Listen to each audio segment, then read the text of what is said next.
Hello दोस्तों, नमस्ते, प्रणाम। मैं पूजा तिवारी आपके अपने यूट्यूब चैनल पूजा तिवारी अवधी गीत पर स्वागत करती हूँ।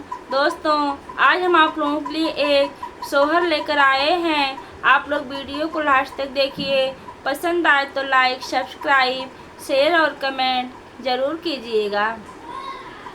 मिले तो न सखिया सहेलरी मिली जुली चली मिली जुली चली हो मोरी सखिया देखिया शिव के मंदिरवा हो कवाने रंग साजल हो कवाने रंग साजल हो मोरी सखिया देखिया शिव के मंदिरवा हो कवाने रंग साजल हो कवाने रंग साजल हो।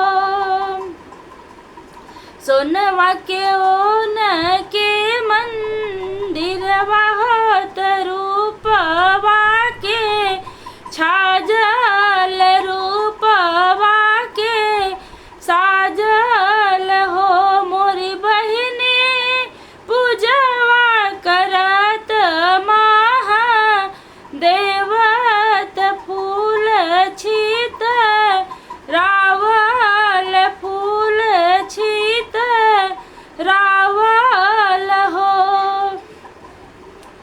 उमरी घुमरी सखिया चितवे तो शिव के माँ नावे तो शिव के माँ नावाई हो। शिव जी हमारे जिलाल ना जा नमी है हो तो पियरी चढ़ाई पियरी चढ़ाई हो। होत बिहान पाह फाटे तो होरी लाज नमली है होरी लाज नमली है हो मोरी बहिनी बाजे लाग आंगने धैया हो उठन लागे सोहर हो उठन लागे सोहर हो।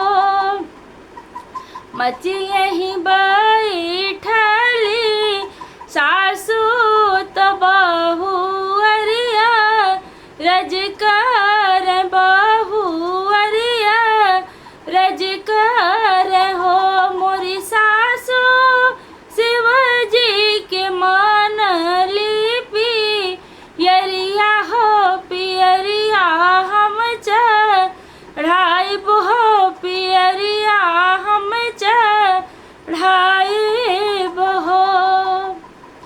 बोलिया तब